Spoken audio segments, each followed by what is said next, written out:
I think we're getting close.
Save the Universe are not necessarily the opinions of this station, its sponsors, the network, or our broadcast partners.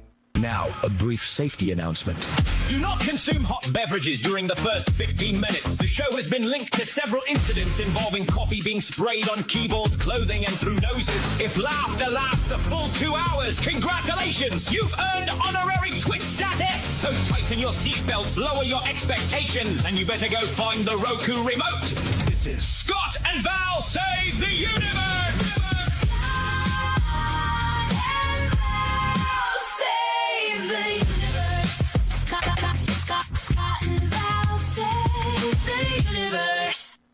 Well, good morning. Guess what? It's Scott and Val Save the Universe. It's a radio show you should watch.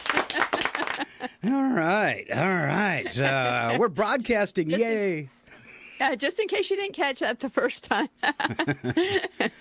Or second. Or third. What's up on the show today, Scott? Oh, so much, Val. Of course, we're live on your radio in Tweela, Washington, 102.7 FM, KCHW.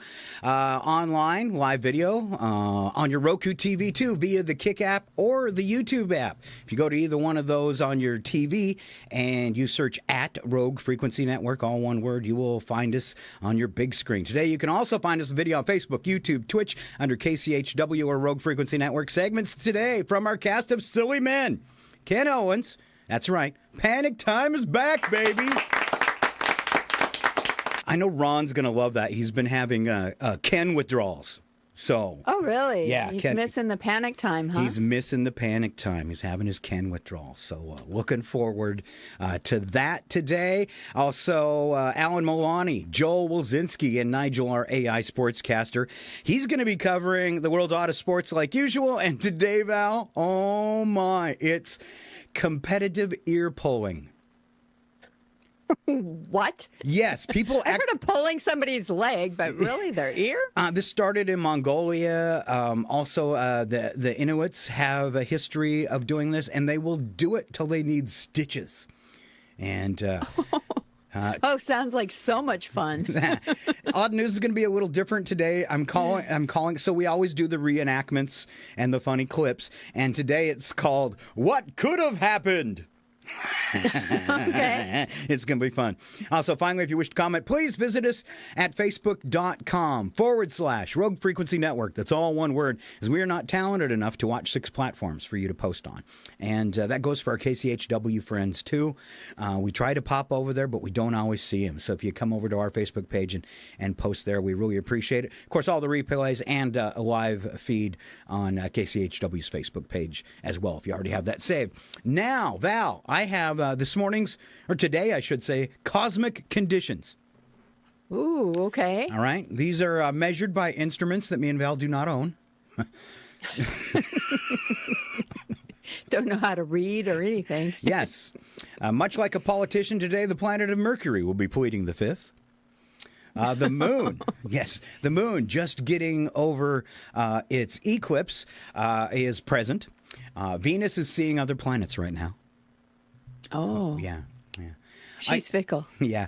Your luck index for today is 3 out of 10, and that is seasonally adjusted.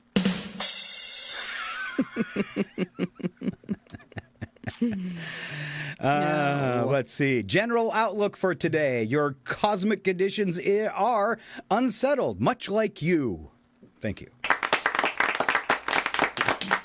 Are you feeling unsettled, Val? There are times I'm feeling unsettled for sure. All right. Val gets this morning's first actual joke.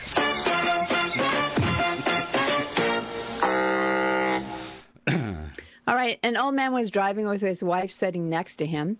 He reached the corner and the light was red, but he didn't even slow down. His wife looked at him. At the next corner, the light was also red, and he kept going. After that, his wife became angry. She turned to him and screamed, "Do you realize you just drove through 2 red lights?" Her husband looked over and said to her, "I'm driving?"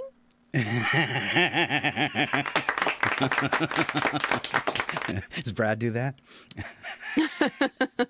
He's usually driving. Is he? All right. Yeah. All right, Val, I've got your horoscope for you today. I was feeling very cosmic, so I just kept that kind of going. I looked at yours. Okay. All right, for Aries. All right. It says, avoid arguing with toasters this week. You might think you can win, but you'll get burned. Every time. Every time.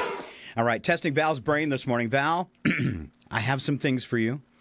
Each of these 3 things has something in common. All right? Seeing if you're awake. All right. Are you awake? No. No. I didn't know that was a requirement for your employment here at this station. To be awake? Well, we all know Chuck Ritchie. I hope he's listening. All right. These 3 things, Val. Suits, Better Call Saul, The Good Fight. Ooh. I guess I never watched Better Call Saul or The Good Fight, but I'm going to guess that they're all shows about lawyers. Look at you. Big smile. Come on, give us a big smile. Not that big. Stop. Smart. All right.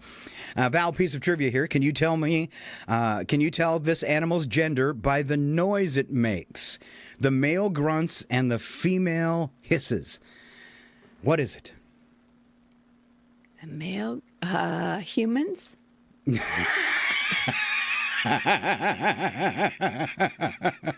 Well, sometimes. The male grunts and the female hisses. I feel like there's a part of me that should know this, but I do not. They have 4 legs. Okay. All right. There's your hint. Let's see. They have something to hide in.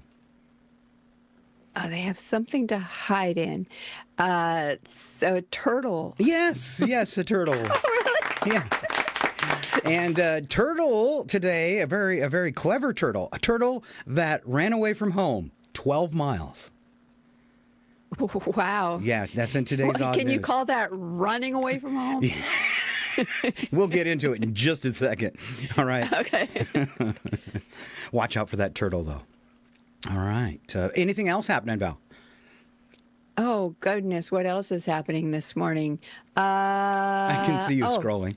I am scrolling. Just in. Okay. Just in. Just in. Scientists say that if a cockroach was the size of a man, it could scurry along as fast as 200 miles per hour. Nice. But even then, it couldn't catch up to a 3-year-old. Ah, that's true. All right. Usually give these to Val because, I know some guys out there that got crushes on her, and it's sexier when she does it. But it is what Scott thought about in the shower this morning. You can see from my fresh dew, I did take one, too. Thank you very much. Oh, all right. Nice. Look at you. Yeah. Happens every month and a half or so. And I feel like you blew dry or something because there's no curls. No. Ever since I took that medication and all my hair fell out, my hair has no more curl. Wow. Isn't that interesting? Yeah, they told me it would go back to normal, and it never has. So... If I lost weight and I'm losing my hair.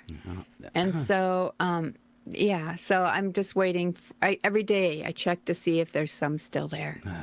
Well, get worried when you see mouse-sized clumps like I did. It's scary. And you saw that mop I had, so can you imagine? I actually had to go get Drano for the shower. Oh, no. Yeah. All right. What I thought about in the shower this morning was first my hair as I was shampooing it, realizing, wow, isn't that thin? And then my next thought was, I wish that my car had 2 horns, Val. One for thank you and one for I hate you. Because they don't always see the way you wave at them. That's right. Then I thought about Benedict Cumberbatch while I was in the shower. I like that name. I've always liked, I don't know why, but Benedict Cumberbatch. It just always, I don't know, sounds so distinguished. And that's exactly what I was thinking about. But actually, Val, he's the only man in history to play Sherlock Holmes who has a name sillier than Sherlock Holmes. Thank you. There's just something about Cumberbatch. Yes. All right, we need a universal signal for the stuff in your trailer or tied to your roof is about to come loose and kill someone. I know, because, sometimes waving and pointing doesn't always get the message across. I wonder what they're going crazy about. Yeah. All right, there should be a dog toy that squeaks in a frequency that humans can't hear. You'd think they'd be able to make something like that. Yeah. Thank you. Brilliant. I think you could probably create and patent that. Yeah. I think you could. This is a new rule we should institute as well. Let's get a drum roll. Instead of torturing people for getting information, why don't they just get them really drunk?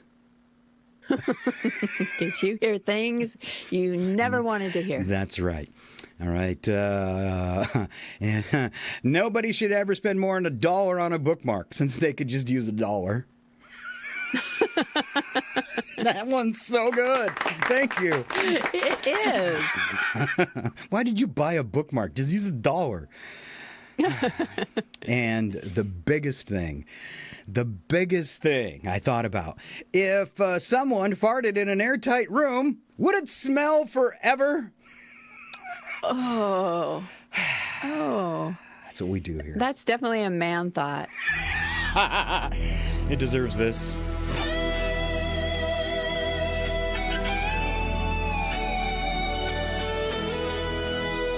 Scott and Val, save the universe!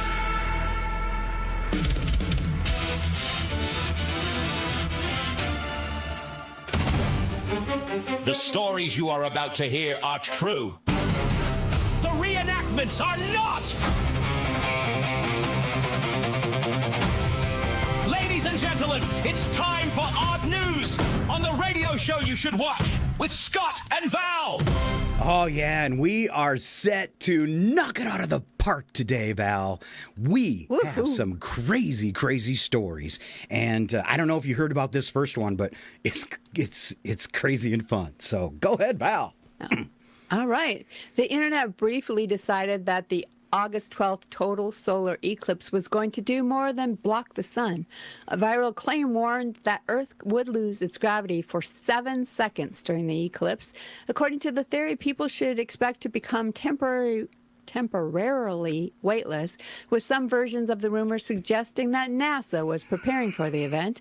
The eclipse came and went. Gravity, apparently unaware of the internet's schedule, continued working normally. Scientists have repeatedly explained that a solar eclipse doesn't switch gravity off.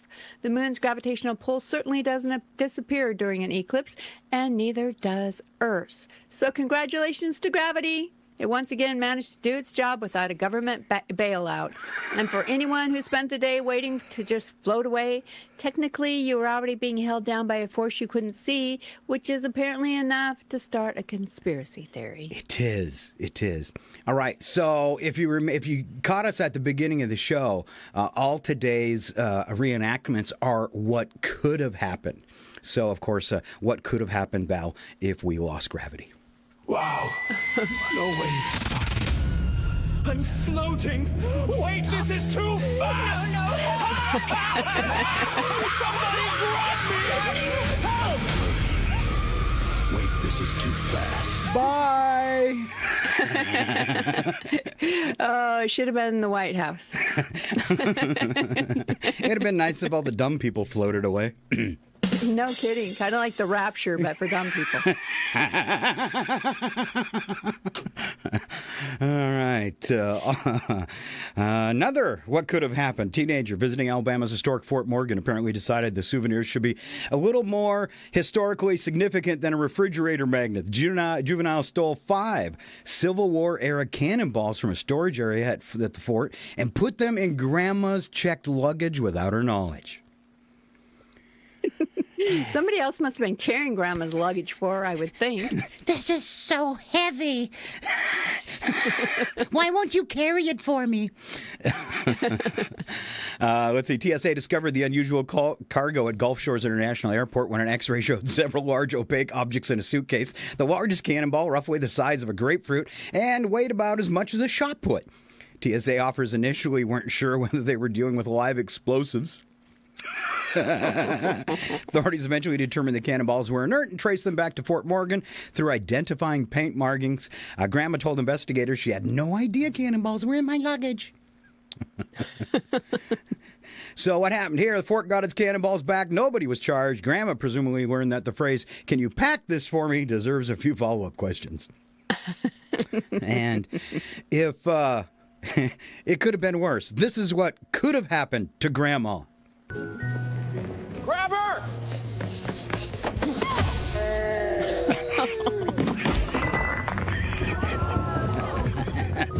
Oh, poor Grandma. And I don't know if you noticed, but that's the same old lady that got tackled by the football player last week.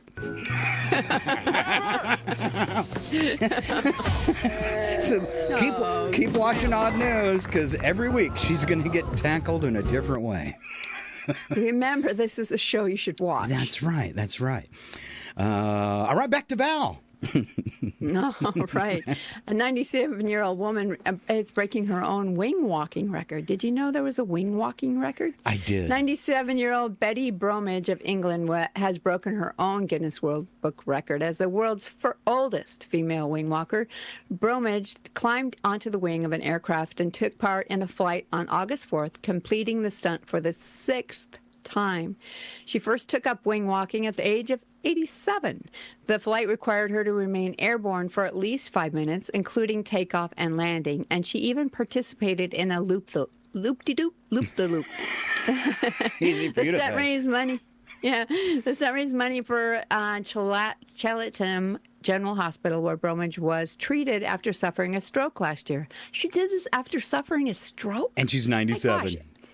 Oh, at 97, she has apparently decided that retirement activities should include things like knitting, gardening, and hanging onto the wing of an airplane several thousand feet above the ground. Wow. Most people her age are happy when they wake up each morning. Betty Bromage apparently got her wings early. Oh, that sounds kind of ominous, Val. It does. All right. I'm sorry. We got to go full screen for this one. There she is, ladies and gentlemen, And there she goes.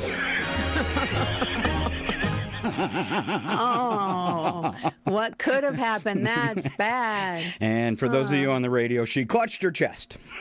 And fell off a wing. Yeah. There she is, ladies and gentlemen. And there she goes. I like how she disappears into the clouds. I also noticed how there was nobody flying the plane. You're not supposed to notice that. It's AI. AI, you forgot one little detail. Yeah, one little detail. And those credits are expensive. You can't remix just because there's no pilot. Have you seen Mine and Belle's mini movie?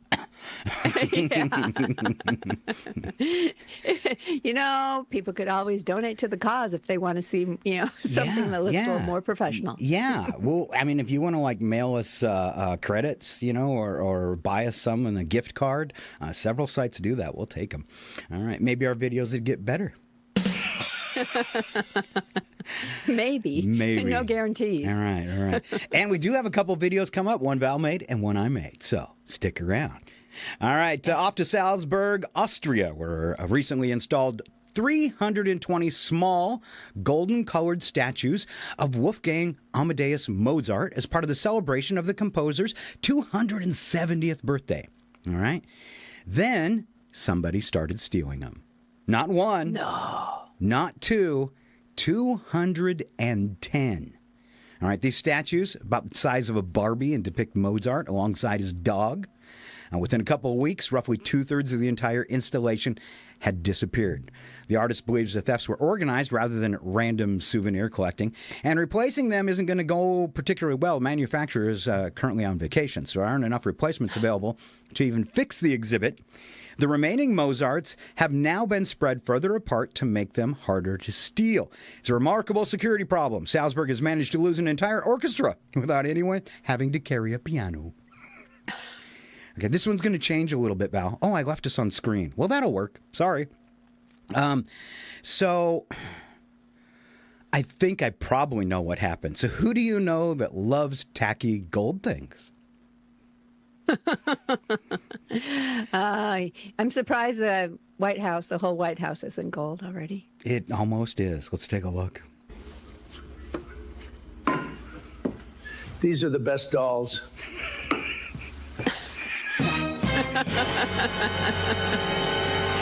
Cheesy and gold? He's got it. Breaking news. Breaking news. I should have put a news header around that so you could say yeah. But These are the best dolls. Yeah, I know.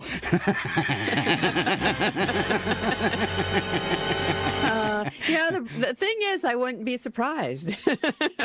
The fact that AI generated that one and did it to a T, right down to his voice, without, saying, that's you're violating someone's rights. I guess it's because he's so public. That must be. But, he takes people's gold medals. Why wouldn't he take these gold statues? Exactly. I bet you there are 210 golden Mozarts in the White House right now. They might be down in the basement in a closet that he visits. Yeah. He has so much, gumption or whatever, that he would just set them out in the open and dare anybody to do anything about it. Yeah. I made those. Yeah. I make the best dolls. All right. Concert, Val. This is awesome. Oh, in Halberstadt, Germany, there's a musical performance that makes even the longest concert you've ever attended seem like a radio commercial. It's a composition by American composer John Cage called Organ ASLSP, meaning as slow as possible. The performance began in 2001 and is scheduled to continue until the year 2640. Whoa. That's a total running time of 639 years. The latest chord change took place this month. One additional organ pipe was added, changing the chord from 7 notes to 8. The single musical change represented roughly 4% completion of the entire performance. The next scheduled chord change isn't until October 2027. Tickets are already being sold for the final note in 2640, although if you're planning to attend, you may want to leave a little extra time in your schedule. Yeah, I've already got my ticket. No. All right. Nice. Yeah, I'm pretty excited about it. And you might miss me for a while because this is probably what's going to happen. I am checking out until 2640. Losers.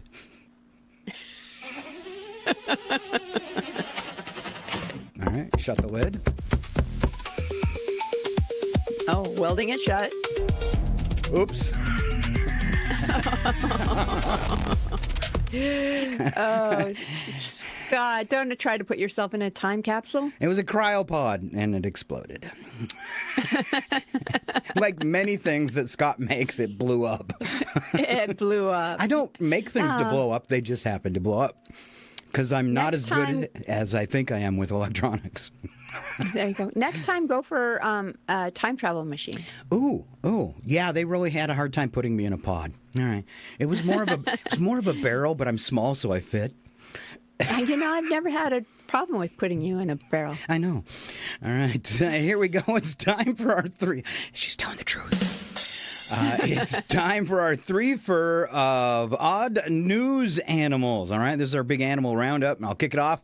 Last Tuesday morning, two very independent goats decided they were completely done with farm life. They escaped their pasture and trotted right down to the local transit station. When a commuter bus pulled up and opened its doors, the two hoofed passengers walked right on. Transit officials say the goats were looking for a direct route to greener pastures, literally. And how'd they do it? By simply following the crowd of people. Driver was shocked, but the goats were perfectly well behaved, though they did try to eat a few paper transfers. The pair was safely rounded up by animal control before the bus could pull away. Talk about a bad commute. Police say they won't face charges, which is good because they definitely couldn't pay the fine. Authorities later confirmed the goats didn't have valid tickets, but on the bright side, passengers said it was the most polite and least smelly morning rush hour they ever had. I'm assuming they didn't use the transit bus as a toilet. No. They just walked in and then they walked. I don't know how they got them out. It didn't say, but yeah, fun. That was cute. Yes, Cute. Kiss. All right, Val. Over a 2-week period ending this past Thursday, this high-speed reptile managed to escape her backyard enclosure and travel a whopping 12 miles away from home. How? By just putting one tiny foot in front of the other, relentlessly, for 14 straight days. Her worried family searched everywhere, only for a local hiker to spot her chugging along a state park trail, looking like she was training for an ultra marathon. Shelley is now back home safe, sound, and presumably taking a very long nap. And in case you didn't hear us early, Shelley is a turtle. Shelley the turtle. Who moved at Moving at an absolute blistering pace of 0.03 miles per hour, local police reported they technically couldn't cite her for speeding. You know, could you imagine being a turtle? You hate living in your aquarium or terrarium or whatever it is. So you bust out and you hoof it to the state park. 12 miles, and somebody snatches you back up and gives you back to your owner. I mean, that's got to be one depressed turtle. I bet he's still not eating. I gotta tell you a story though, similar to that. Okay. We find a turtle in the backyard. And we just, never see turtles on the farm. So it's like, oh my gosh, this turtle must have wandered away from the creek. And so Brad takes the turtle, puts him back down by the creek, and then finds out later that was a tree turtle.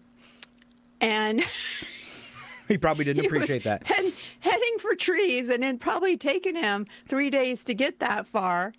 And Brad just returned to him. You're a little overweight. You need some exercise. That's horrible.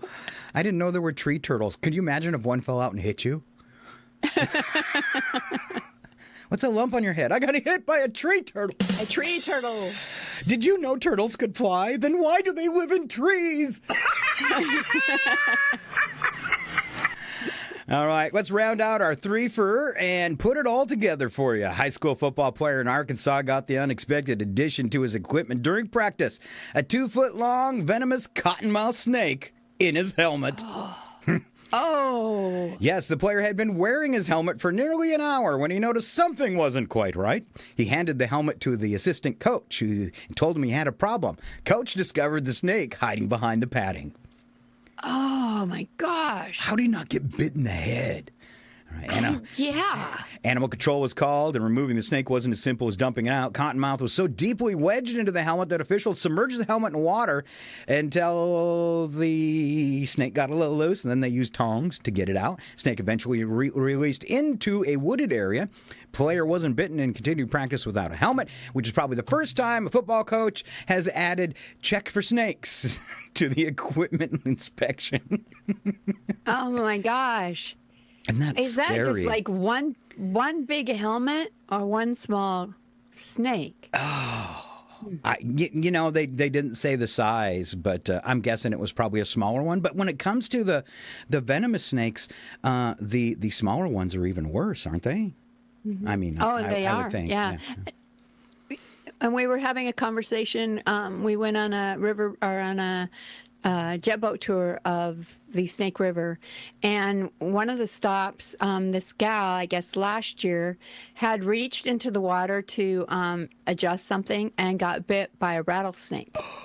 In the water? And yeah, Wow. and had to be airlifted and everything, and it was a small rattlesnake. Worse. They said the problem with the smaller animals and why it's worse is they don't know how to conserve their venom. So an older snake will just bite, but make sure it has enough if it needs to strike again. The small ones bite and don't quit pumping venom into you. Gotcha. And so, but anyway, right. a little trivia there for you this morning, along with the wood turtle, which you didn't know existed. That's right. Tree turtle. It's supposed to be wood turtle, but tree sounded better. Okay. All right. So we had 3 songs, no clips. I put it all together in a great animal song. And here we go. A montage. A montage. Thought I was free. I thought I was free. Yeah. 2 goats busted out on Tuesday morning. Left the farm without a warning. Down to the station, heads held high like 2 woolly commuters catching the night. Bus pulls up, doors open wide. They hopped aboard with human pride. Didn't have a ticket, didn't have a clue. Just chewing on transfers like goats do. Driver said, "Oi, you two, get off." The goats just stared like, "What's your problem, boss?" They'd escaped the farm, they found the street. They traded hay for a transit seat. I thought I was free, I thought I was free. I kicked down the gate and I ran for the street. I thought I was free, yeah, look at me. I'll just hide here behind this tree. I thought I was free, I thought I was free. Everybody's running but nobody sees. You can hide, you can run, you can crawl, you can flee. But eventually somebody calls the police. Then Shelly the tortoise made a great escape. Took 14 days to leave the garden gate.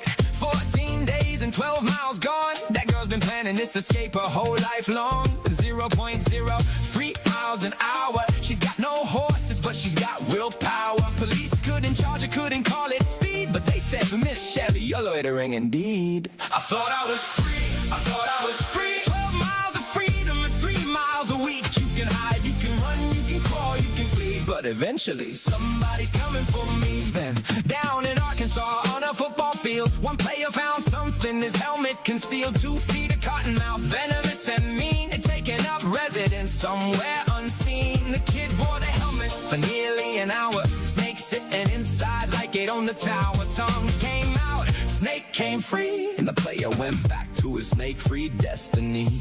The goats wanted greener pastures. The tortoise wanted to see the world. The snake wanted a nice warm home on your head. And humans wonder why the animals want us dead. Everybody wants to disappear. Everybody wants to get away. But the goat got caught on public transport, and Shelly took 14 days. The snake got evicted from his new home.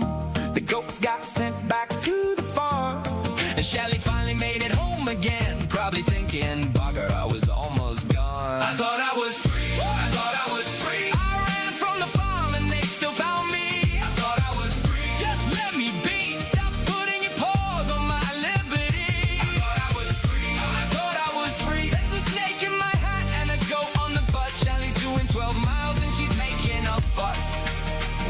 the animals running from us. I thought I was free. I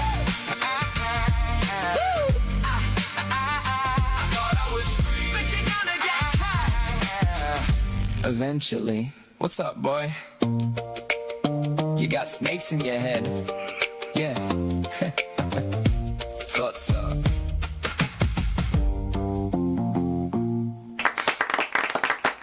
Good song, Scott. Good song. Thank you. I was not feeling it, and I was like, oh, how am I going to put these three stories together in a song? And like kind of, dreading that work you have to do kind of thing because I was tired. And when it was all done and I sent it to the AI and it came out and I went, whoa, that is lyrical genius. Thank you. Thank you. Pat yourself on the back, Scott. And the same thing as last week.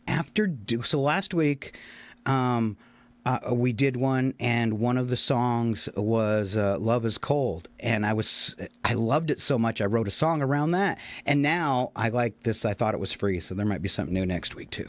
So, all right. All right. But that is our odd news for another Tuesday. All right, hang with us. Get ready! Wait for it! It's panic time! Calm down, it's not the end of days! And now, your panic time host, Ken, you kids get out of my yard! Owens! Hey, you kids get out of my yard, Owens! And there we go. Welcome back. It is the return of Ken Owens. And I lost him. Here we go. No, I'm here. All right. Oh, we got you. We got you. It was me. Don't panic. It was a Scott problem. It's Scott problem. Well, hey, maybe you can fix that in the 7 seconds we don't have gravity. Okay. And then we can really get to the gravity of the situation. Gravity of the situation. Isn't that how it goes? Yes. Hey, I got to say, I listened to the show since the beginning. And then I jot down these little notes and, I'm thinking, okay, so you get a book, and you're thinking, well, a bookmark. Why don't books come with built-in bookmarks? Either you fold them out and then you can fold them in on all the different pages, or they're really nice collectible ones that you can tear out and, you put it in the book so it matches the cover. I think they're missing a whole marketing strategy here. They kind of do that already. They do? Yeah, some books come with little tassels that you can throw in between the pages.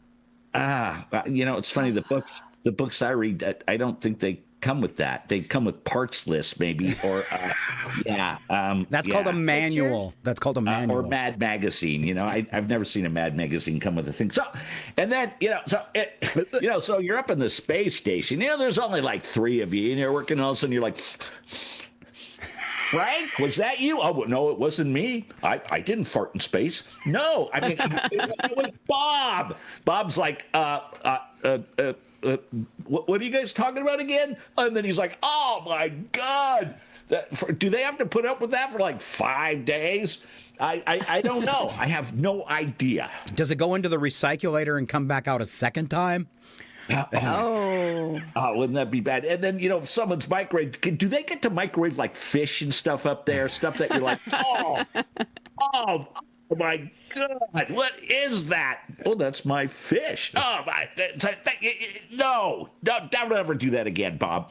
And so, Christmas is coming, I want to see the new video, Grandma Got Tackled by the Reindeer. Grandma tackled by a reindeer. There's your idea, Scott. And a song. Yes. How have you guys been? Good, much better Ken. than you. Much better than you. We were talking last week how your first panic time back would probably be about when your pet's hurt. I've had some pet issues. They're still ongoing. It's one of those little things in life. But, today, no. Today we're not talking about pets. Oh, well, we kind of are talking about pets. We're talking about warranties. Ooh. Warranties. Oh, look at warranties. Everyone's offering you a warranty. You go buy your car, you get a warranty. Well, do you want the extended warranty? Well, warranties are to cover things that break. Insurance is for things that can happen. So, you get the extended warranty, and then you feel horrible, like, oh, I don't think I should have gotten that. I mean, nothing broke on my car. Well, and then, you buy a cell phone, and you're like, would you like the screen protection on that? You're thinking, oh, I should probably get the spring protection. Well, we can also offer you on top of that, scratch resistance. We got phone loss. We got this. And you're like, well, now it's costing as much as I paid for the phone, but then I won't have to buy it again. Oh, then you've got your appliance warranties. Well, sometimes they're not bad. I think if you buy a new refrigerator these days, you might want to get the extended warranty because they always seem to go out. You get a 3-year warranty, and you're thinking, should I get the 5? And you're like, nah, 3 years, 2 days, your refrigerator's going out. Then you're like, I should have bought the warranty. But, some of these warranties, like your automotive warranties, yes, well, Car Protect, yes, we'll cover everything on your car, your transmission, this, that. You're going, oh, okay. But then they promise you everything. And then when you have something that goes wrong and they're like, oh, you didn't get an oil change at exactly 8,000 miles. You waited till 8,112 miles. We don't cover you now. You're like, well, where does it say that? In the fine print. That's like 700 pages long. I mean, warranties should come with a lawyer, right? So you're like, I'm about to say, no, don't sign that yet. Did you read paragraph 5, section 64? Yes. It excludes exactly what they promised you. So remember, warranties are great. But then the fine print is what's going to get you.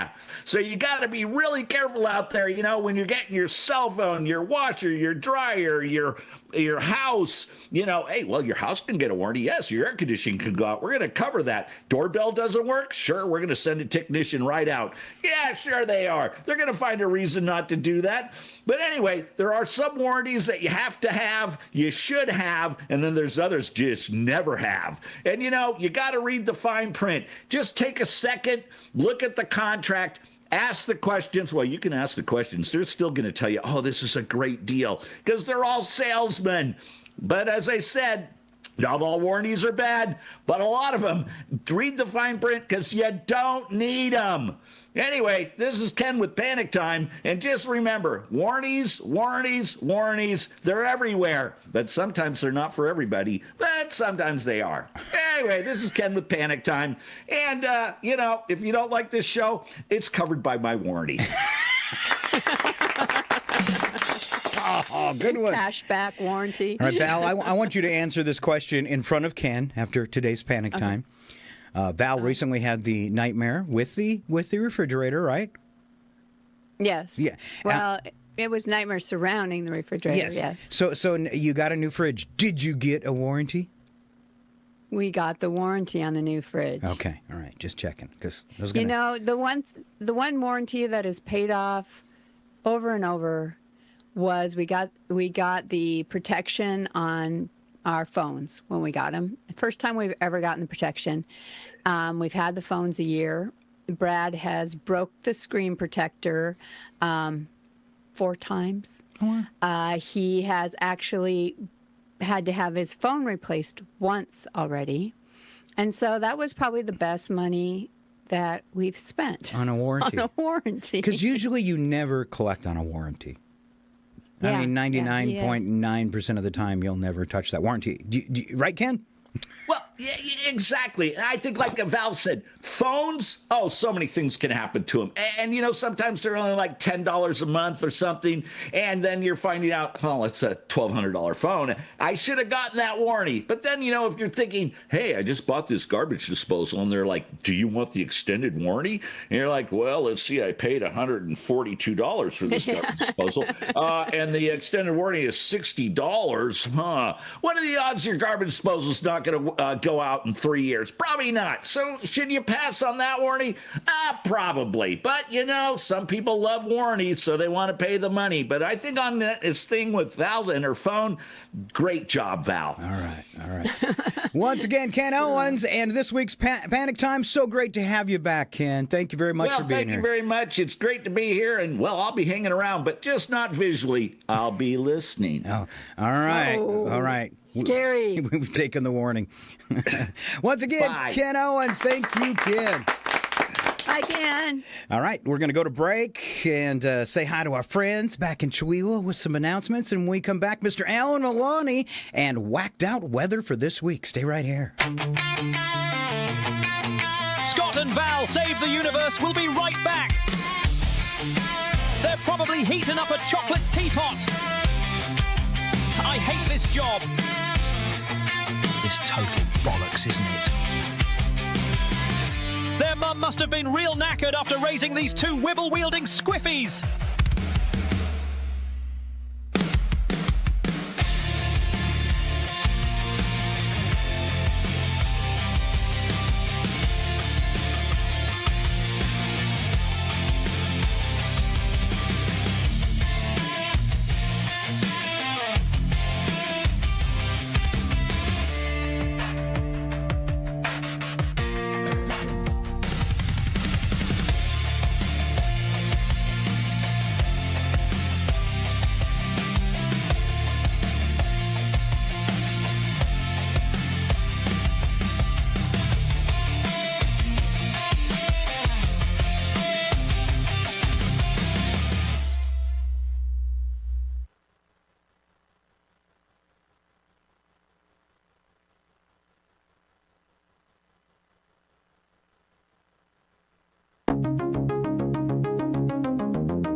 And we're back, yes, somehow still on the air, for part 2 of the Scott and Val Save the Universe show.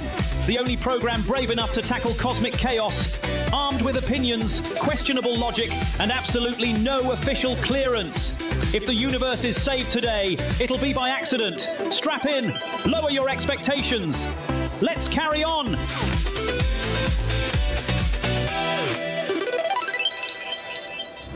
It's time for RFN weather. Here with your national weather outlook is Alan Two Shoes Milani. Alan, Two Shoes, Milani!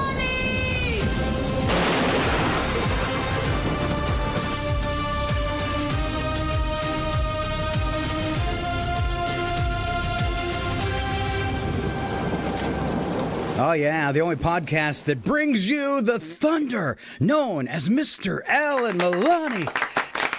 Welcome to the show, Alan. Dramatic it is. Yeah, I know. You've been way oversold. What's up, Squiffies? We're doing good, Alan. How about you? I can't complain, my friend. All right. Much better week. How's the smoke over there in your neighborhood? It's not bad. It's almost gone. Good. Well, it's died down quite a bit. The air quality is down to 79 instead of 230 like it has been. Whoa. Yeah, it's been crazy. Yeah, I have a buddy over there in Washington, and I have a few of them, obviously. But I was talking with Ron, and he was just saying how he when he steps outside, he feels like there's an elephant standing on his chest. Yeah, So- it's difficult. especially for us elderly folks.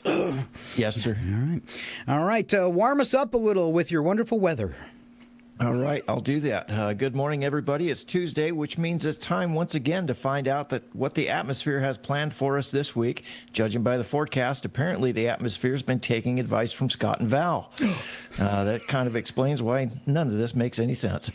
Let's start right here in the inland Pac Northwest, where summer continues to behave like it has a personal vendetta against air conditioning. Around the greater Spokane area and northward, we're looking at partly cloudy skies, temperatures in the upper 80s to low 90s, and a southwest breeze that could gust into the 20 to 25 mile an hour range in some areas.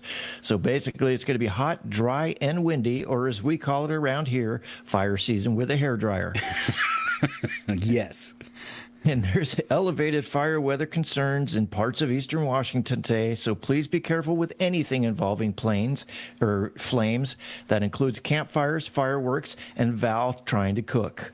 Scott, on the other hand, probably doesn't need fire because he can generate enough heat just by staring at the thermostat after someone changes it.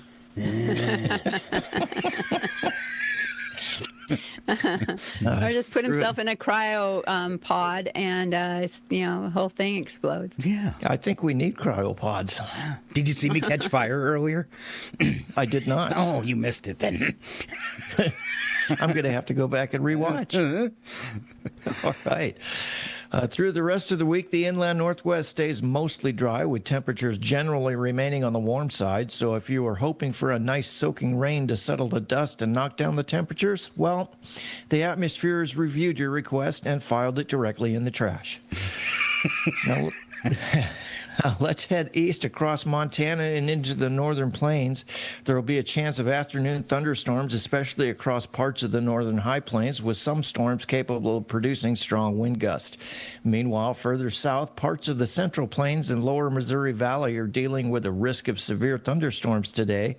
So if you're traveling through Nebraska, Kansas, Missouri, or surrounding areas, keep an eye on the sky, because nothing says road trip quite like watching a thunderstorm approach while somebody in the back seat says, "Are we almost there?" Down through Texas and the southern plains, the big story is still the heat. We're talking temperatures around the 100-degree mark or higher in parts of Texas, with heat indices making things feel even worse. At this point, Texas isn't having weather, it's preheating. If you're outside, stay hydrated, take breaks from the heat, and remember, if your car steering wheel is hot enough to cook breakfast, don't. That's not meal prep. It's a cry for help. Love cooking eggs on the roof, hood of a car or the roof. Or even on the sidewalk. Yes. Right? Sidewalk eggs are the best. Tasty. Across Arizona fiber, and the stuff desert. like that. Yeah. Sorry. Yeah. Across Arizona and the desert Southwest, sunshine remains the dominant feature, which is great news if you're a solar panel. For humans, however, it's more of a hostile work environment. Phoenix will once again be demonstrating that the phrase dry heat's just something people say when they're trying to make 110 degrees sound less horrifying. It's kind of like saying getting hit by a truck isn't so bad if the truck is really clean.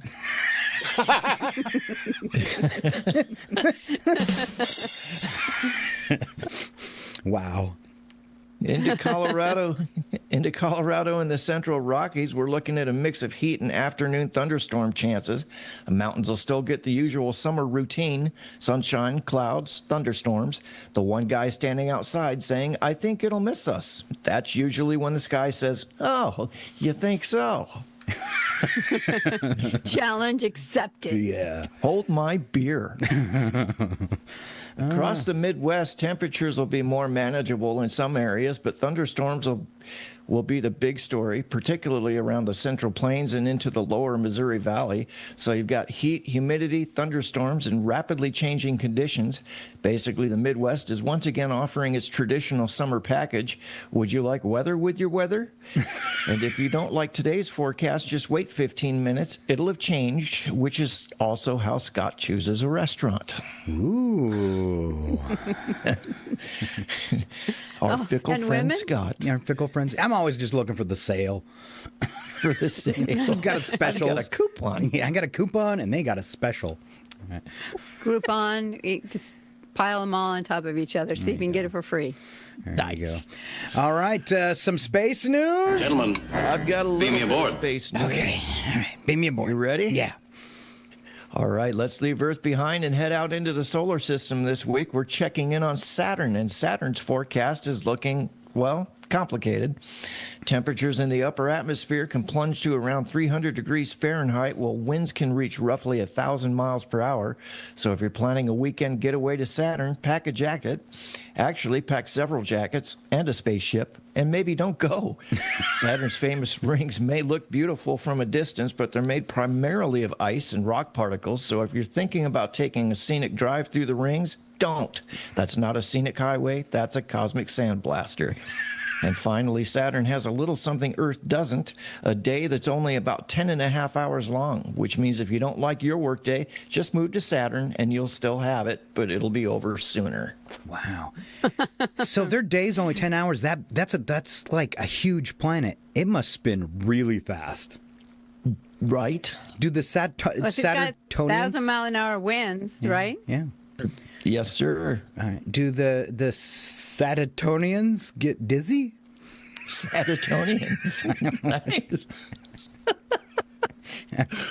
I heard they don't like our. Saturtonians. Yeah, I heard they don't like our show. Let them eat static. Yes. Yes. Yes. All right. The one, the only, Alan Two Shoes Milani. Will you join us next Tuesday again, please, Alan? Yes, I will do my best, my friend. Thank you for having me back. All right. Thank you for being here. All right. Once again, Alan Milani. Have a great week. Whacked out weather. All right. Me and my sister are gonna throw out a few things, and then we're gonna play a song. But Val, I really wanted to do goofy holidays and special observances for today. There's some fun ones in there, especially the first one. Would you roll that out, and then we'll start our poetry? All right. And I'm starting with celebrity birthdays, correct? No, let's skip the birthdays today. There's no good celebrities in there. All right.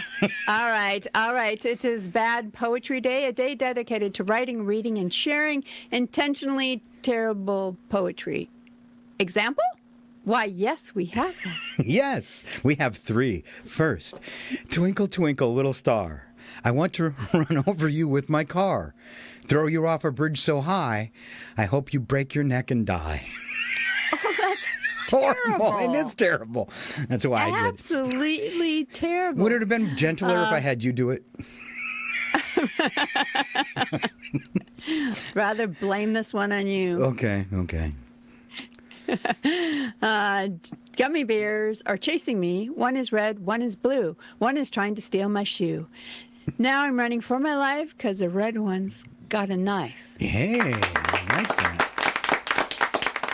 Oh, this is a great one, especially if you're in a breakup. Roses are red, violets are blue. I'm glad I finally realized I'm better without you. Oh. There you go. All right, Val, continue our list. All right, it's National Fajita Day, a celebration honoring the sizzle of Tex-Mex grilled meat served in warm tortillas and on a plate that could scald you. Don't touch the plate, it's hot. It's like, don't touch that plate. We just brought it up from hell. Yes, pretty much. National Ice Cream Pie Day? Okay. National. I was going to make sure we were going back and forth here. Yeah, okay. National Ice Cream Pie Day, a food observance celebrating the combination of frozen ice cream pressed into a pie crust. I didn't know they did that. I did not either. Where do you get that? I know. I just thought, in a pie crust. Wow. I got another vacation coming up. All right. National Mail Order Catalog Day commemorates the anniversary of the first single-page Montgomery Ward catalog issued in 1872. All right. It's also Never Give Up Day, a global observance focused on cultivating perseverance and resilience through difficult challenges. All right. Sometimes I think, though, you should maybe give up. Sometimes. It's also Serendipity Day, an appreciation day for finding valuable or agreeable things by unexpected chance or good luck. Oh, I was so not ready for this next one. I could have had something like really, really cool set up for it, and I totally blew it. That's horrible. All right, it's Helium Day. I got all those sound effects, and I didn't have one ready for my voice where I could talk in helium. Helium Discovery Day. I'm surprised you can't mimic that though. I was thinking about it. You want to hear me try? I'm on helium. Helium marks the anniversary of Fred. I can't do it. Because it kind of got British all of a sudden. That's like when I try to whisper sing. I actually start sounding British. I whisper sung a song, sent it into Suno, and I kind of sounded like David Bowie. Oh. Yeah. Okay. But it, it's just kind of weird. All right, I'm still trying to find it, but is this it? Is that it? Yeah. There we go. I knew I could get close. Okay. All right. It's Helium Discovery Day. Marks the anniversary of French astronomer Jules Janssen first detecting the element in 1868. And for those of you that don't know, that was a really long time ago. How's that? Great. You let me make my voice deeper now? All right. Last one. I can't pronounce wine. All right. It's Pinot Noir Day, a wine observance dedicated to tasting and enjoying the specific thin-skinned red grape variety. Speaking of thin-skinned, I don't know. I just thought maybe you'd have a joke, Val. No. Okay. All right. Well, missed the opportunity. You missed the opportunity there, didn't you? All right. If you listen to the show every now and then, we like to mess around and write tunes. Val, I'm going to play your song. What was your inspiration for writing this hippie girl song? So I got a set of crystal singing bowls, and I've been learning how to play them. And I mentioned to my son one day, I'm like, God, my shoulder hurts. I think I heard it playing the singing bowls. And he's like, Mom, that has got to be like the most hippie thing I've ever heard in my whole life. And so that's how I ended up with this song. All right. Here we go. My sister wrote this. It's called Hippie Chick.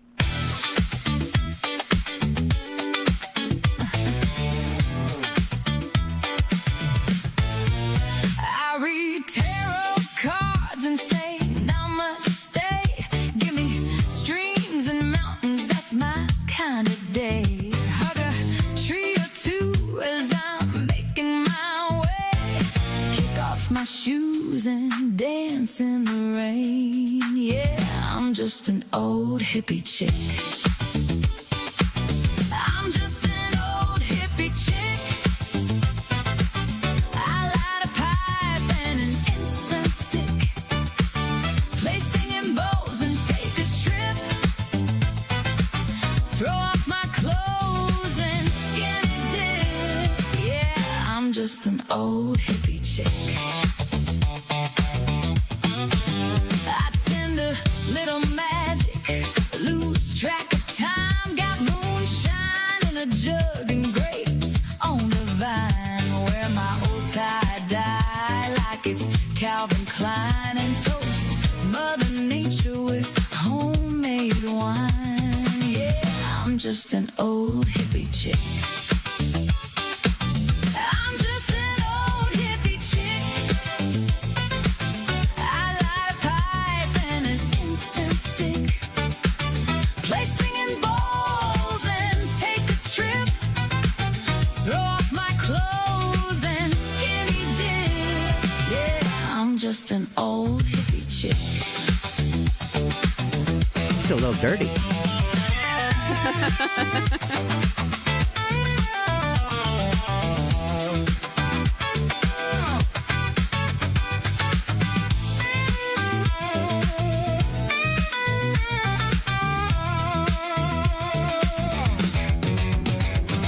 The secret to being a hippie ain't the tie-dye that you wear. It's living life the way you want and not giving a damn who cares. So if somebody tells you who you're supposed to be, just flash them the peace sign and tell them lovingly, kiss off. Yeah, we all wanna be old hippie chicks. We light a pipe and some incense sticks, play singing bowls and take a trip. Let's take off our clothes and skinny dip. Yeah, we're all just a bunch of hippie chicks, just spreading a little peace and love and keeping it groovy, baby.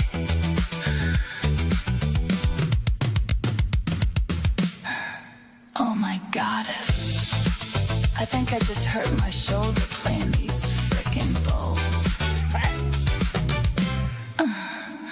I guess I'm truly putting the old in old hippie chick.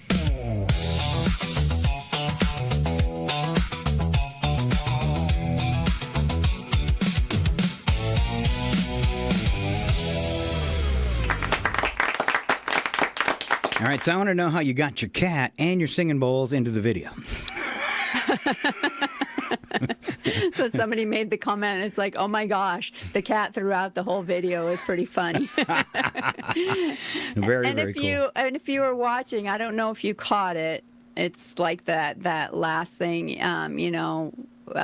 it says as I'm walking away on the sign, it says, I'm busy saving the universe, or what? Yes. I don't know exactly how it says. It's like, leave me alone. I'm off to save the universe or something. Yeah, it had one of your word or phrases that used in the song on the sign, and then below it says, "We're saving the busy saving the universe." That's pretty cool. Yeah. And you said that you didn't prompt that in your video prompts. That you've used the AI so many times, it generated that sign by itself about saving the universe. Yeah. It stuck it in all by itself, and it stuck in like my the name of my persona or my website or my Facebook page and all of that for my music is Magic and Moonshine, and it had stuck that in multiple different places. In fact, at one point I'm like, take out a couple references to Magic and Moonshine because there was so many. So it's weird. It's writing with marketing too, and that it knows, because you probably use the same ones a lot. It knows you so well that it actually put stuff that you've used before in there. Yeah, very cool. Yeah, in a so way. I don't know if that's in a way if it's creepy or cool. So It's definitely. but yeah, it was. It's presumptive, which is strange. It's Yes. presumptive. It truly is thinking. It's like, hey, I'm doing this for this person, and they always like this. I'm going to go ahead and toss it in there too. That's just kind of weird. All right. Yeah. So I did notice, though, watching it now, with a few days separated from when I first made the music video, is that groovy is spelled wrong. Don't you hate that? I always feel like I should when you finish a music video or any kind of video, like even our mini movie, you should let it set for a week and then go back and look at it again with fresh eyes, because you always find something you would change. All right. Yeah, exactly. Well, if you stay with us to the rest of the show, me and Val were both playing songs today. I got one, and I sing on it. So you might just want to get some earplugs at the same time. All right. It is time for another one of our awesome friends. Ladies and gentlemen, the show that goes nowhere yet somehow everywhere is about to astound you again. Live from the tropical country of Belize, it's your RFN entertainment guy, Joe. What? Joe Wools. Joe Wolchinski. No? Woolzinski. Close to Doc, then? It's time for Ski by the Sea on Scott and Val. Save the universe. All right. I love this part of the show because Joe Wozinski joins us. And Joe, I never get to go anywhere. So when you join us on Tuesdays, I feel like I've went somewhere, like, to a tropical country. Oh, good. Great. That's great. That's cool. I'm glad I can do something like that for you guys. Oh, wait a minute. Whoa. Oh, my anti-gravity belt. Are you losing gravity too? Apparently everybody liked that this morning. They said I should have got my warranty, and I didn't. I just so I'm gonna have to deal with this. You guys are gonna have to go with the up and down and stuff. I'm sorry. Anyway, you buy something from Temu, you get Temu gravity. So today I'm gonna talk about remakes and reimaging.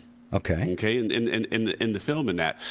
And is there really, I think it's a thin line of the difference between AI script writing and reimaging, remaking a movie that's already been written. Okay. Because there are the thing is there are plenty of screenwriters out there who have numerous scripts.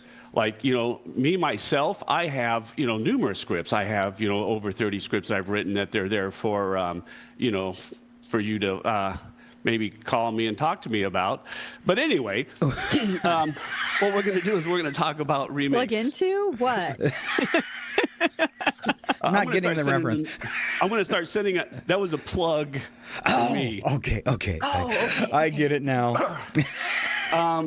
I'll tell you what. I'll start sending an email every morning explaining the stupid stuff I'm going to do, and then maybe explain your joke while you're doing it.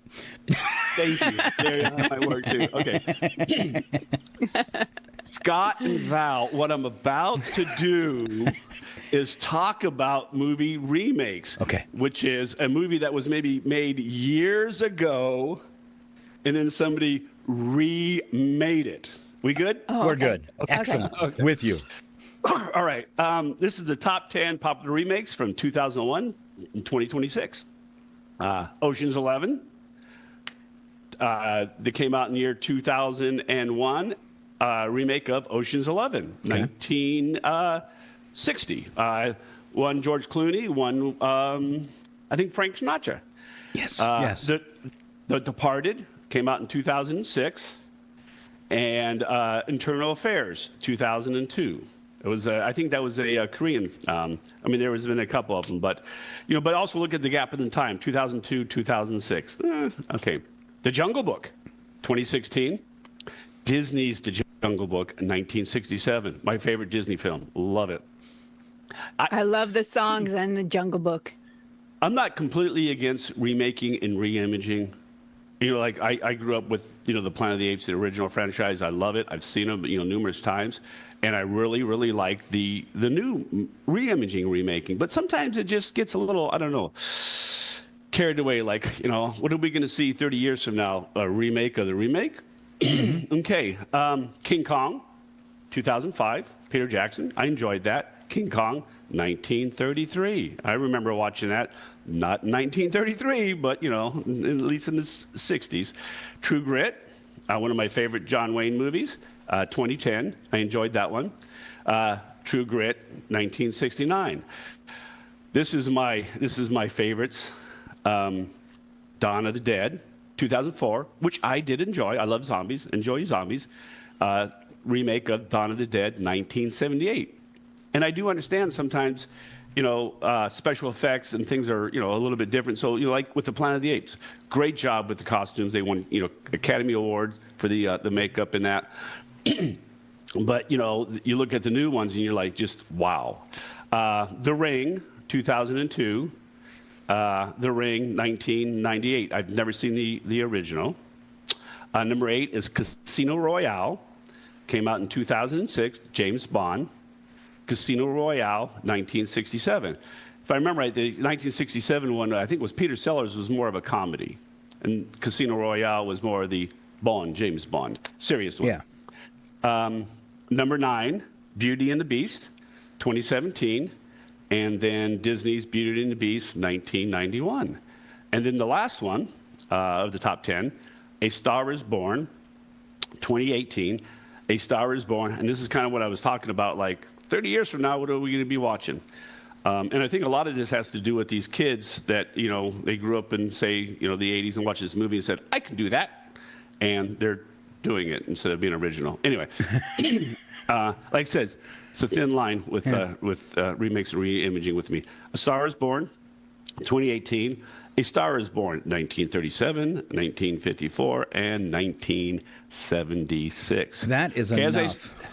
As I scroll down, is there any that you can think of remakes, re-imaging that you enjoyed that didn't bother you? Totally, you missed one. Was 1972's King Kong.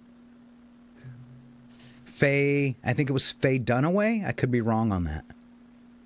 1970. King Kong. It was like King Kong Night Escapes, but that was something else. What? No, there was a King Kong in between the first one and Peter Jackson's. Yeah, there's been a lot of Kong versus Mega Kong and things like that. Yeah. But actually, following the original, the 1972 or 76, whatever it was a remake of the 30s classic. Well, that was with Charlene Theron. Yes, I think. I know. Yeah. I know which one you're talking about, though. No, you don't. I think I do. Let me see. Now, here's some future remakes, reimaging. Okay. Highlander. Okay. I like the original. That's based off of Highlander 1986. New film starring Henry Cavill. The Thomas Crown Affair. Wow. Based off the Thomas Crown Affair in 1968, which I'm pretty sure starred Steve McQueen, who was just awesome. Michael B. Jordan starring, directing. Tangled, based off of the 2010 version. It's a Disney live-action adaptation, in which they haven't been going too well, have they? Their live actions? No. I don't think so. Yeah.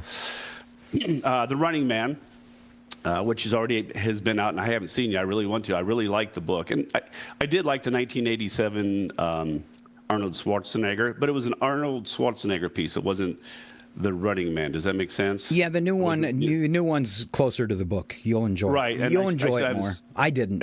Yeah. Oh, yeah. I mean, I did like, I did like the one with Schwarzenegger because, from my understanding, this one hasn't done too well at in the theaters. Masters of the Universe, based off of the 1987 Masters of the Universe, and of course the TV series. I don't think it went too well. Number 6, the Naked Gun franchise. Liam Nielsen, whatever his name is. Leslie Nielsen. Yeah. No, Liam. The new guy. Liam Neeson. Yeah, Liam Neeson. Yeah, Leslie. Oh, I never noticed it. Wow, that's reimaging of the name too. Anyway, I haven't seen that one. I probably won't because the originals they're just so great. They're just classic. This one is kind of The Crow, based off The Crow 1994, where Brandon Lee died tragically in an accident when they were filming it. They had a projectile in the fake gun or whatever they were using, and it actually shot him. The Legend of Zelda, Nintendo game franchise, which it's not a remake or a reimaging of a movie, but and I think they've been talking about that one. Now this one would be interesting. I'm sure Scott remembers this one. Val, you're probably too young. The Jetsons. They're not doing a Jetsons movie, are they? The Jetsons, the 1962 cartoon. Right? Feature film. Meet George Jetson. There, yeah. Reimaging in Hollywood. Nice. And The Fly, the 1986 Fly, which if you remember the 58 Fly with Vincent Price was really good. And then the 1986 one had Jeff Goldblum, which it was good, but do we need one in no 2026? Seems lazy. Yeah. Okay. So now, what movie would you like to see remade? Avengers Endgame. No. Okay. That was a joke. That was a joke. Sorry. Okay. Oh, side note. I just on that King Kong movie. Jeff Bridges. Yeah. That's 1976. Yeah. Jeff Bridges, Charles Grodin, and Jessica Lange. Jessica Lange. It is a very good version of King Kong. No, it is. So. Yeah. That's the blonde one. That's where he takes her clothes off. I don't know why. I just remember that scene. and then he because she's wet, and then he blows her dry. Oh yeah. Yes. Yes, he is. Sounds worse than it is. Yeah. So here's an opinion. Gen Xers, Gen Zs, whatever you want to call them, they're going to get used to 2-3 minute movies. I think that's the future. They're not going to sit through a 2 or 3 hour movie and stuff like that. So there's a possibility that they're going to remake our podcast here in the future. And hopefully they do a heck of a lot better job than we Yeah, totally. I'm with that. Maybe in the future we'll be funny. And good looking. And good looking. Yeah. And taller, Scott. Yeah, taller, good looking. Yeah, I like it all. All right. Well, I got to go because this belt. There you go. Your gravity. You're losing gravity again. It's just crazy. Those people with the conspiracy theory were spot on. They weren't they? Yeah. Oh, wait a minute. I got a probe with my alien, so I got to go. All right. All right. And we will see you, or at least have a recording of you next week, right? All right. Yes. Yeah. I'll be out. I'll be unavailable next Tuesday. So yes. All right. Once again, live from Belize, Joel Wilzinski. Thank you, Joe. Bye-bye. Bye, Joe. All right. We keep plugging along this morning, feeling like a good show. You having fun, Val? Oh, I'm having fun. I'm just having a little problem. Technical difficulty there with my camera. All right. I'm doing a time check. We've got Nigel coming up. Also, we've got Humans Being Accidentally Awesome. Some feel-good news to wrap up the show. And we're going to roll out another song because me and Val just decided we were both playing songs today. This is one I wrote about 6 months ago. And I've been playing around with auto-tune and learning how to sing. I have to piece stuff together. But I did use my own voice on this one, so do not make fun of me. Val? I would never, because I haven't been brave enough to use my own voice on one of them yet. So no way I'm making fun of you. It's tough. I don't have a voice for singing. But I like to. Everybody does. I think everybody likes to sing, at least when they're alone. But I have got, and not a good singer, but I'm a real good editor. And I'm really good with all the equipment. So I will sing a phrase at a time. And then I string it all together. And then I auto-tune the heck out of it. So that's how I got this song. This one I wrote. I've been working on like a three heartbreak EP, 3-song heartbreak EP, and this is one of them. And this song, even though it doesn't say the word alcoholism, this song came out of me through experiences dealing with someone who had alcoholism, and I'm going to share it today for some reason.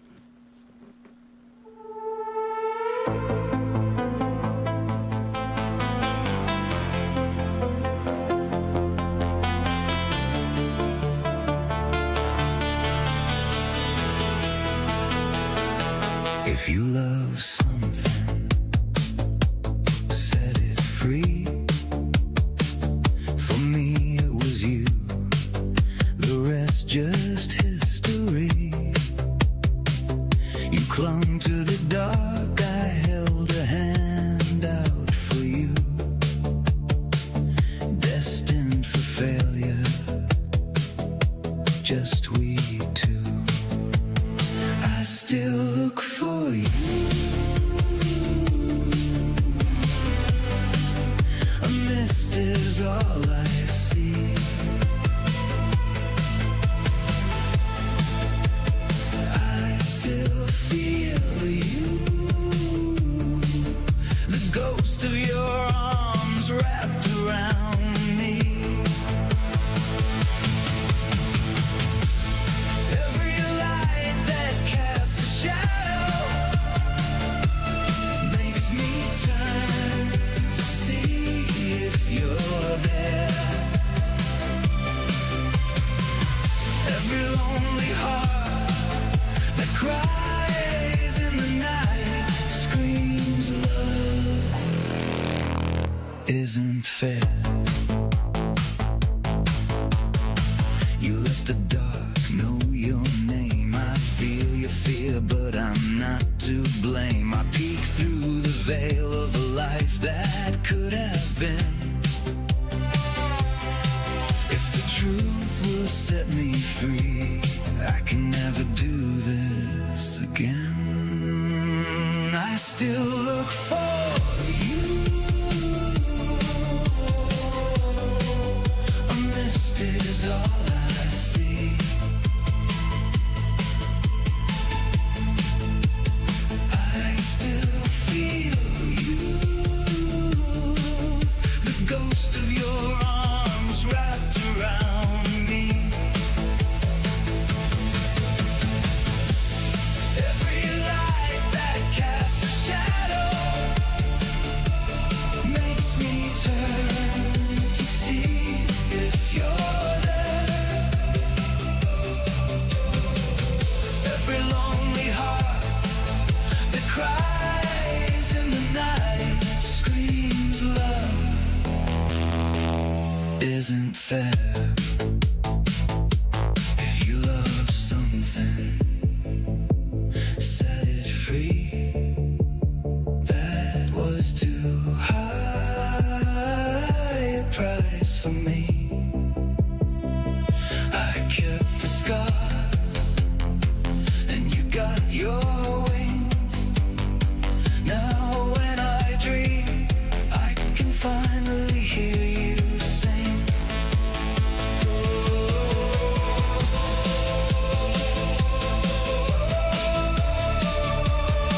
Now when I dream, I can finally hear you sing. And if you didn't notice, I love Europop. I always have since 80s Europop. It's the bomb.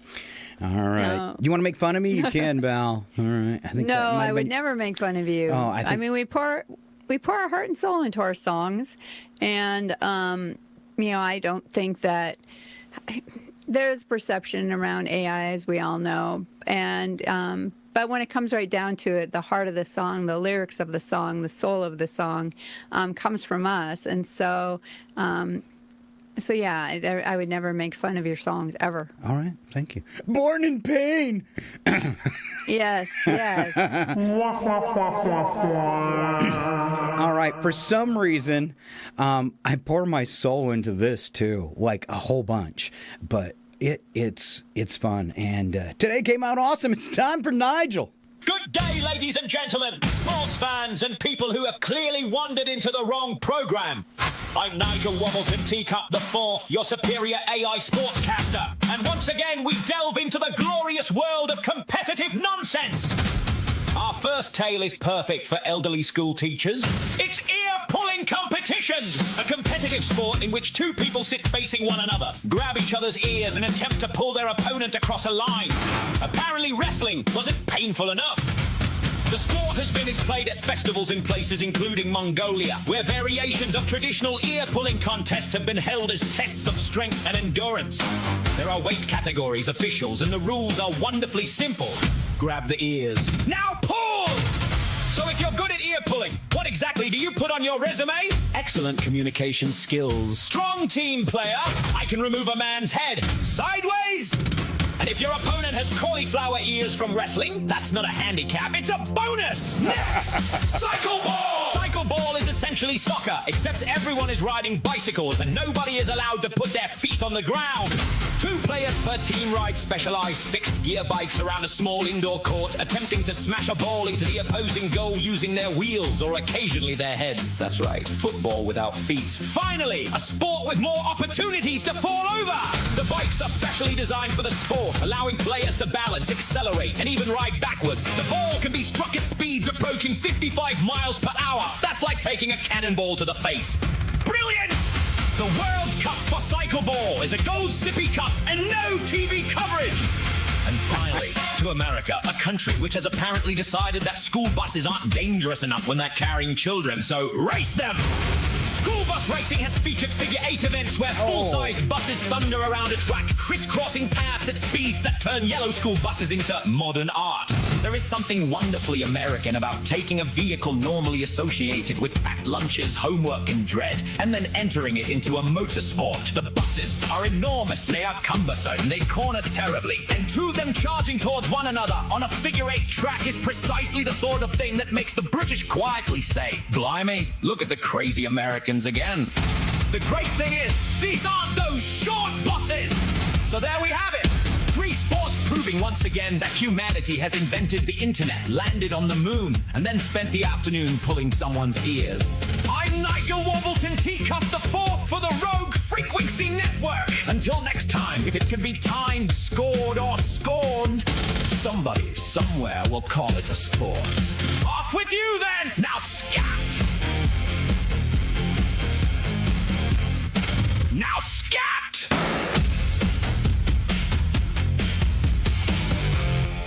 There you go. That's Odd Sports for a Tuesday. All right. That's school bus racing. I want to see that. If you didn't get to see the video, you're just listening on the radio. Nigel will be posted by this evening, and that's some crazy sport. That is. You know, they have the demolition derby boats out at State Line. That's pretty fun to watch, too, because they go in a figure 8 with those and see who has the most smashed up boat. And they do not pull them on trailers. It's just boat on the ground, going as fast as you can, seeing who you can smash. What's pulling the boat? Oh, it's just a car. Okay. So, all right. I was like, yeah. Okay. All right. I've seen it with travel trailers. Oh, okay. Yeah. Which is fun, too, watching all the travel trailers explode. And that one on that one clip, that guy purposely, he could have slowed down and let that bus get by, but he rammed him in the middle and flipped that bus over. That was crazy. Well, that's the whole goal. You hit him if you can. It's like demolition derby and figure 8 racing. That's exactly. Oh man, exactly. With a bus or a boat or a travel trailer, it's all fun to watch. Crazy dangerous, and all part of our humans being awesome. Stand by. It's time for this week's Humans Being Accidentally Awesome with Scott and Val.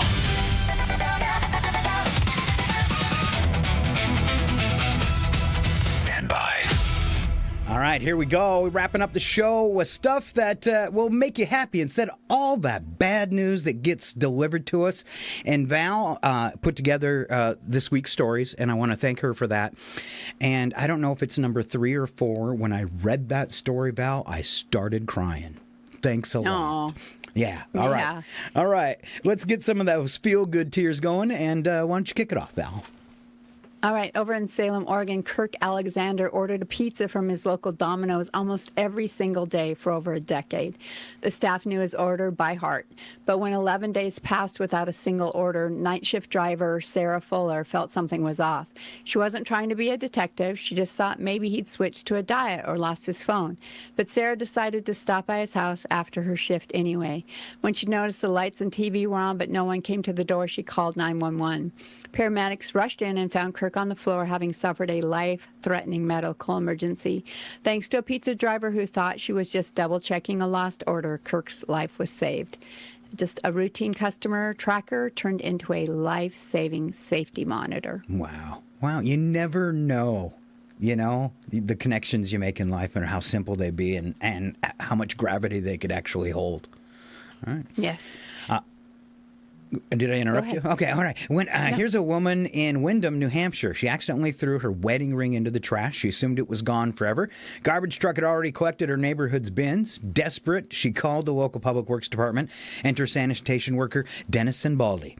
Dennis didn't just express sympathy. He pulled over the entire 12-ton garbage truck, hauled it back to the transfer station, and unloaded 600 bags of compacted trash. For nearly 2 hours, Dennis and his crew hand-sifted through rotting food and household waste until Dennis spotted a familiar-looking trash bag from her street. He ripped it open and pulled out the ring. And when asked why he did it, Dennis shrugged and said, "It's just what you hope someone would do for you." I don't know. That's a lot of hope going into that one. It is. Yeah. So it started as a service call, ended up with a crew diving through 12 tons of trash for a priceless heirloom. There you go. Very nice. All right, this is story 3. When a college student in Atlanta was completely stumped on a high-level calculus assignment, she posted a frantic message on social media asking if anyone in her apartment complex knew math. Enter dynamic engineering student Jim. Jim saw the post, hopped in the elevator, and rode down to her floor to help. For 2 hours, he sat in the hallway outside her apartment door, patiently sketching out complex equations on a whiteboard until she understood every step. What Jim didn't know was that her roommate was secretly recording the entire impromptu tutoring session and posting it online. By the time Jim rode the elevator back up to his apartment, he had gone viral worldwide as the ultimate neighbor, all because he thought he was just helping out a neighbor with homework. The twist? He thought he was spending a quiet Tuesday evening helping a neighbor. He ended up inspiring millions online without even knowing he was being filmed. Wow. Apparently he was okay with it. All right, this is the one Val sent that made me tear up when I pre-read it. Flight attendant Shannon Johnston was working a long-haul flight when she met a young passenger traveling alone. Clearly terrified and overwhelmed, Shannon spent the entire multi-hour flight comforting her, sharing snacks, and keeping her company.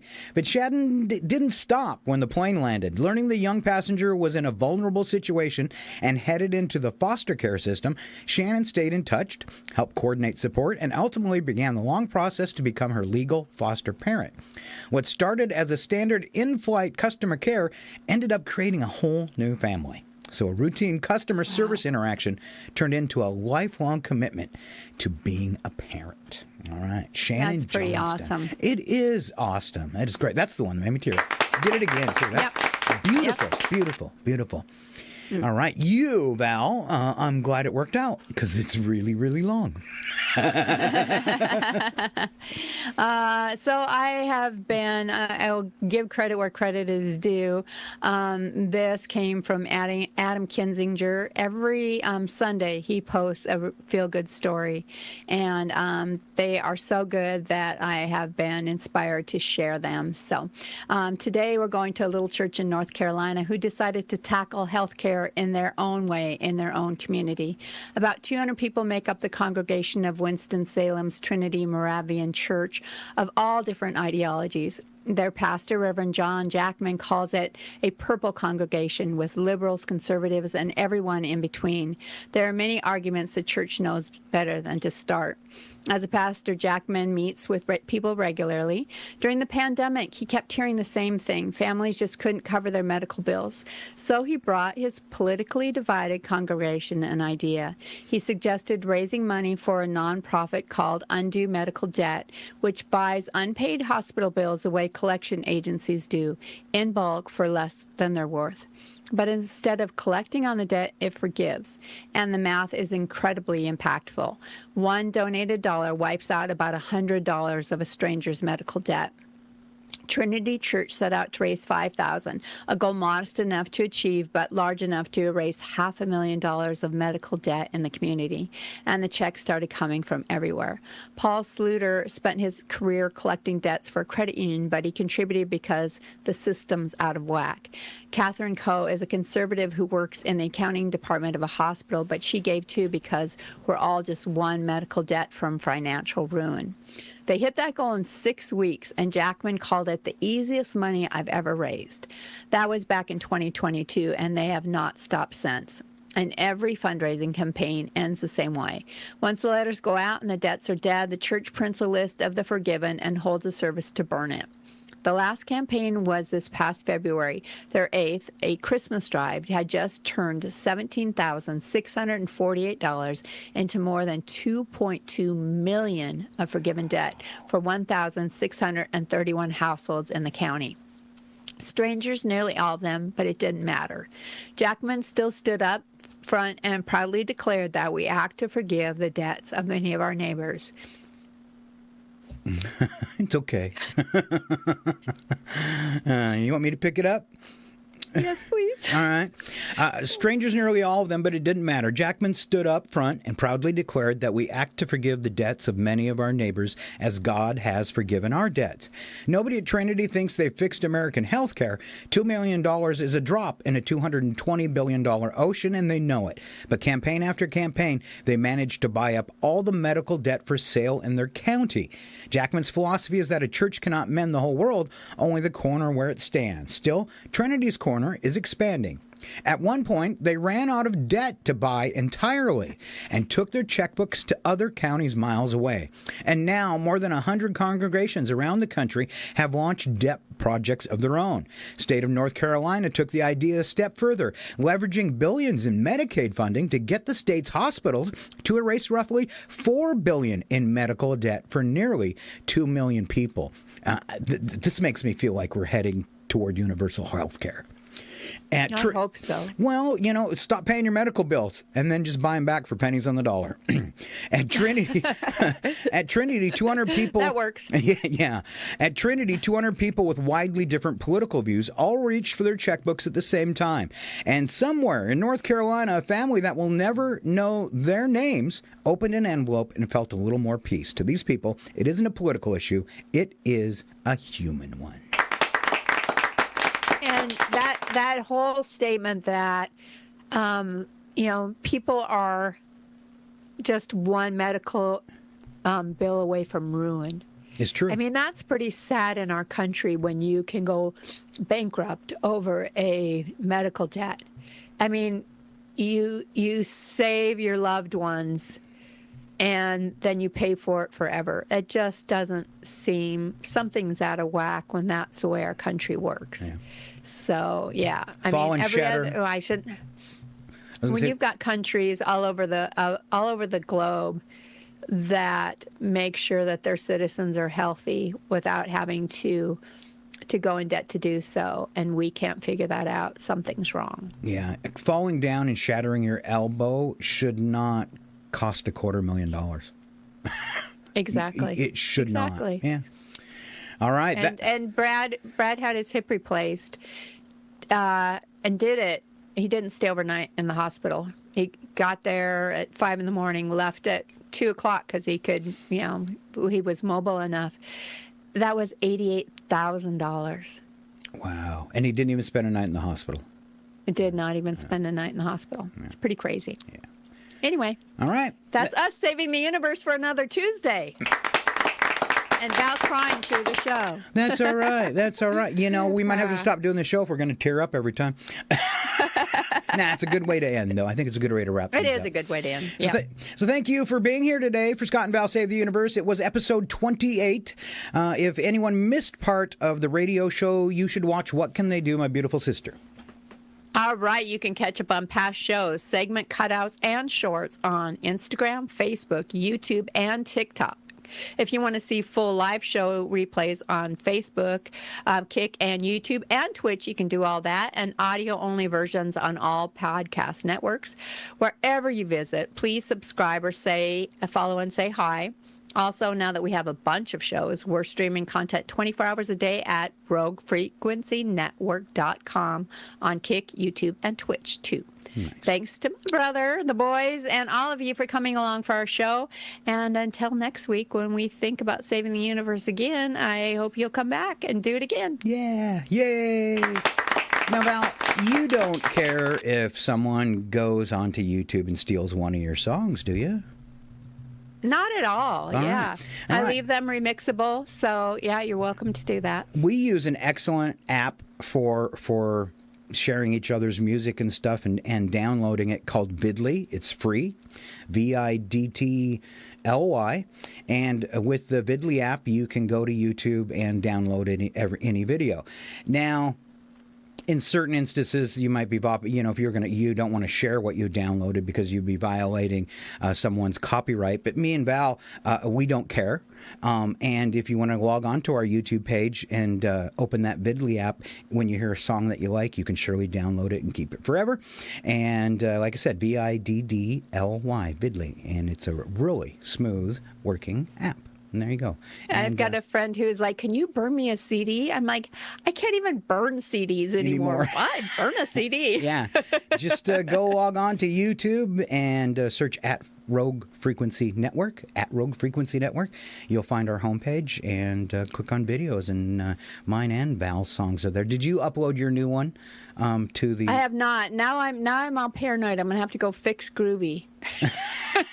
So you're going to fix it before you post. Okay. It's going to bother her. I'm going to fix it before it's going to bother me. And that you have a misspelled word in your video. I'm never going to be able to unsee it now, so I've got to. Huh. And on that note, I love you, sister, and we will talk to all of you next Tuesday, right? We definitely will be. All right. Step back, everything will be okay. Two new heroes to face the day. Now throw all your fears away. And they're both in tights array. Scott and Val, here to save the universe. It's not a bad joke, or even a curse.